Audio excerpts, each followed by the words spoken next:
In this section of this course, I am going to teach you about input and output functions in Python. So most especially, we're going to be discussing the input function, which helps us ask the users for data. So users are going to be able to input data into our program. So what I want you to do is create a new file inside chapter 2 and call it input underscore output dot py. Now, once you do that, I would just like to briefly explain. Now, remember that when we had been working with variables, all we had to do to declare a variable was just write the variable name and equate it to the specific value. But here, all we were doing was we were declaring these values directly in the code. But what if we wanted a situation where we wanted a user to input these values themselves? Now, what we can do is we can make use of the input function, which is inbuilt into Python. It helps us collect data from the user or collect input from the user.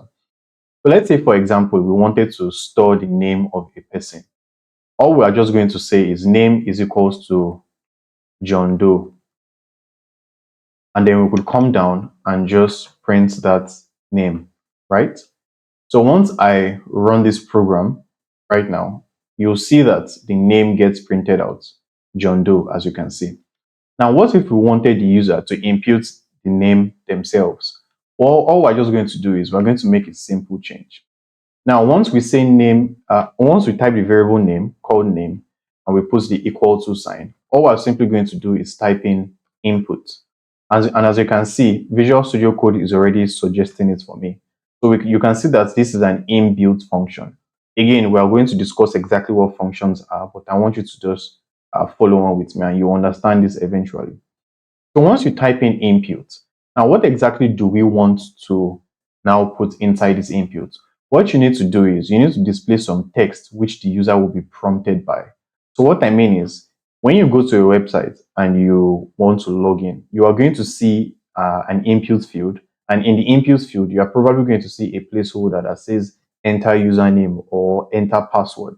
Now we want to do the exact same thing here. And all we're just going to say is enter name. Now, whatever text you write in here or whatever string you write in here is going to be displayed in the same format in the terminal. So I'm just going to save this right now and we are going to run it.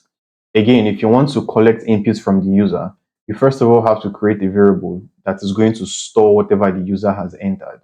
Then once you create a variable, you equate this to the input built-in method or function. Now, once you do that, you are just going to open this parentheses. And inside the parentheses, you have to put your quotes there. And after you put your quotes, you have to enter a prompt text, which will tell the user exactly what they are imputing. So once I save that and run this program, you are going to see that the program is asking me to enter my name. So I'm just going to enter the Ayodeji.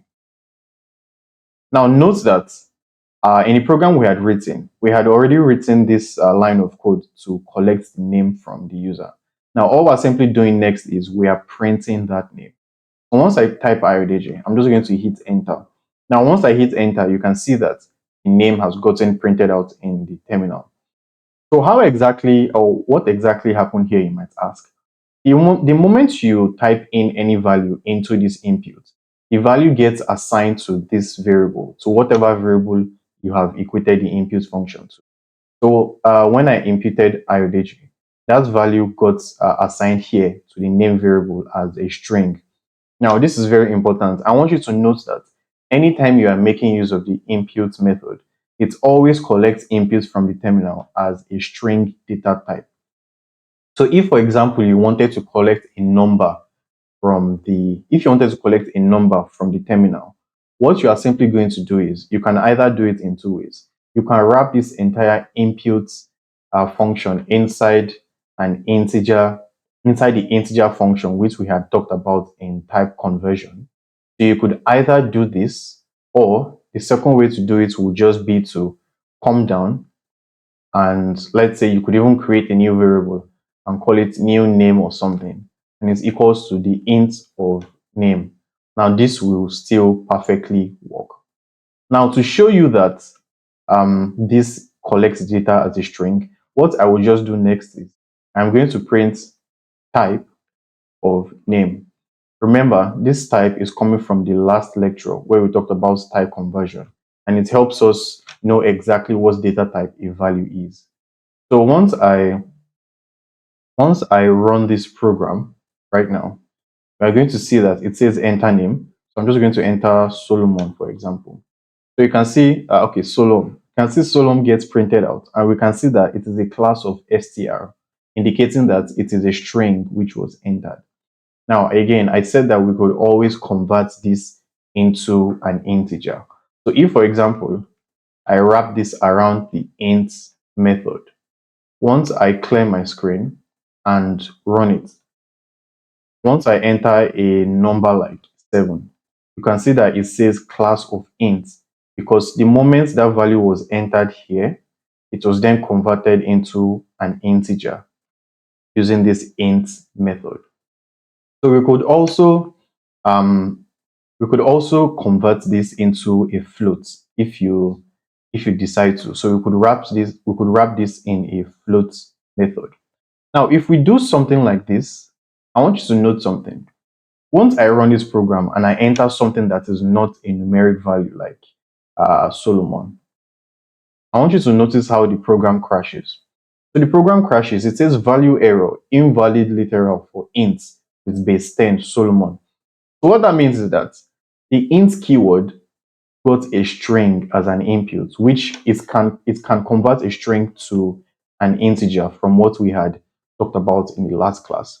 But the string has to be or has to contain all numeric values.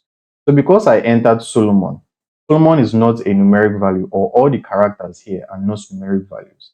That is why it crashed. Whereas when we enter 7 or any other number, it is going to run properly because all the values in the string are numeric values. So this is basically how to collect inputs from the user. All you have to do first of all is you type in the name of the variable, right? You type in the variable name and you equate this to the input method. And inside this input method, you just type in the text that you want to be displayed that prompts the user. So for example, I can say enter your full name. So once I save that and run this program, you can see that it says enter your full name. So whatever text you type in here becomes the prompt that gets shown in the terminal. So I can just say Ayodeji Solomon Adeshola. So once I press enter, you can see that that name gets printed out we had because we had told it to print those values here. Now, the next thing that I would like to explain to you guys is the output function. And we have been using this since we started this video pretty much, and that is the print function. So the print function basically, as you have seen, helps us output or display or even print data to the terminal window, as you can see here. So anytime you use the print function, it's going to take whatever value you pass into it, and it's going to print it out or display it in the terminal window. So I'm going to show you a few things that you can actually do with the print function. There is something I would like to explain before we proceed to using the print statement itself, and that is what I call a formatted string. So I'm just going to come down here and I'll create a new variable and I'll call it introduce. And this is going to be equals to hi, my name is Solomon. Now, I created a variable called introduce, and it simply says, hi, my name is Solomon.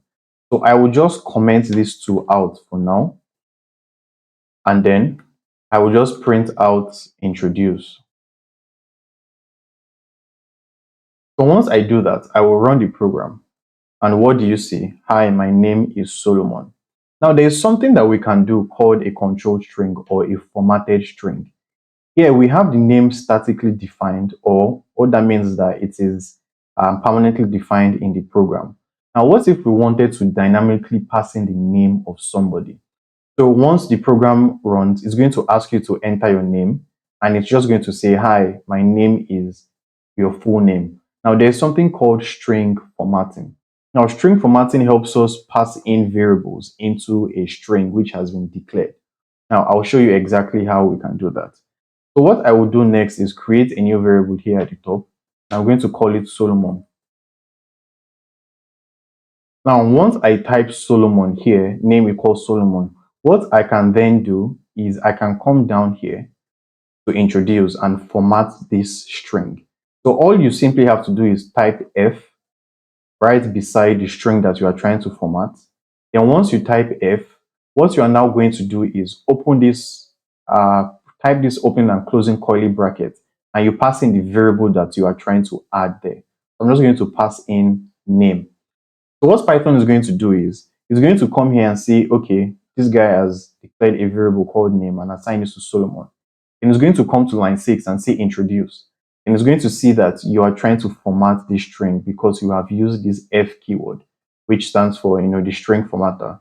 So it's going to say, hi, comma, my name is name. So it's going to take whatever value has been assigned to this name variable and it's going to put it in here. So let's just run this program to see how it does. So once I run it, you can see it says, hi, my name is Solomon. So we could even change this to say Solomon Grundy, for example. Now, once I run this program, you see it says, hi, my name is Solomon Grundy. So what that means is that we can pass variables into strings as we have just explained. And you can pass in any number of variables that you want. So I can create a new variable and I can call it age and say age is like 39. And then I can come here and say, hi, my name is name and I am curly bracket age years old. So what Python is going to do is it's going to come here and say, hi, my name is, then to grab the value from name, and I am age, to grab that value from age and say years old. So I'm just going to clear the screen and run this again. So once I run it, you can see it says, hi, my name is Solomon Grundy and I am 39 years old. So that's just what I wanted to talk to you about using string formatting or string formatting. Now that we know how to format strings in Python, what I will just do is I will first of all remove this value or this variable, and then I will remove this variable also, and I will remove this print statement, and I will uncomment this. So now what we want to do is we want to write a program that will ask the user for their name, their age, and their, let's just say, country of origin. And it's going to print out, hi, my name is name. Okay. Let's just write the format that is going to print it out in. It's going to say, hi, my name is name, and I am and I am, let's just say, for example, 78 years old, full stop. Then you now say, I am from country. So it's going to dynamically pass in the name, the age, and the country that that user is from. So what we want to do, first of all, is that we want to write 3 input statements that help to collect this data from the user. So we're collecting the name here. All we simply need to do next is collect the age. I'm going to say age is equals to input, and in here I'll say enter your age. And after saying enter your age, I'm going to say we're going to create a new variable and call it country. And I'll equate country to input, and I'll say enter your country of origin. Now we have created these 3 input statements. All we simply need to do next is we need to create a string which will combine all of these into one formatted string, and then we can print it out. So I'm going to create the variable and call it introduce is equals to, I'll type in the F keyword because what we want to do is we want to format the string. It's going to say, hi, I am, hi, my name is name, Now remember, we're getting this name variable from here. And then what we're simply going to say next is, uh, and I am age years old, full stop. Then I am from country. So all we're simply doing here is we're trying to create a formatted string, which is going to grab all of these values and put them into a full string or a full sentence. So all we're simply going to do next is print introduce. So I will run this program right now just to see what we have. So enter your full name. I'll just say Ayodeji Solomon Ishola. And then enter your age. I'm just going to say like 89. And enter your country of origin. I'm going to enter Nigeria. Now, once I enter all of these values, you can see that it says, hi, my name is Ayodeji Solomon Adishola, and I am 89 years old, full stop. I am from Nigeria. So this is exactly how to create a control string, and this is how the print method or print function works. Now, something else that you can do is, instead of directly passing in the variable name, what you could do is you could just take this entire expression, right? So let me copy that, and I could pass that entire expression into the print statement, and this will still work. So let's run that again. I'll just type in like test details, 67, uh, Russia. And it says, hi, my name is test name, and I am 67 years old. I am from Russia. So the print statement itself doesn't just take in variables. The print statement, as you can see, it can also take in strings and what's it called, strings and expressions to print out. So I'm going to explain more on what I mean by expressions in a later video. But I want you to understand that the print statement just basically helps us output data to the terminal screen. And it doesn't just print variables, it can also print formatted strings and even more complex data types, as you are going to see in future videos. So that is all we're going to talk about in this video. If you have any question, please don't hesitate to ask a question below. And I'll see you in the next topic.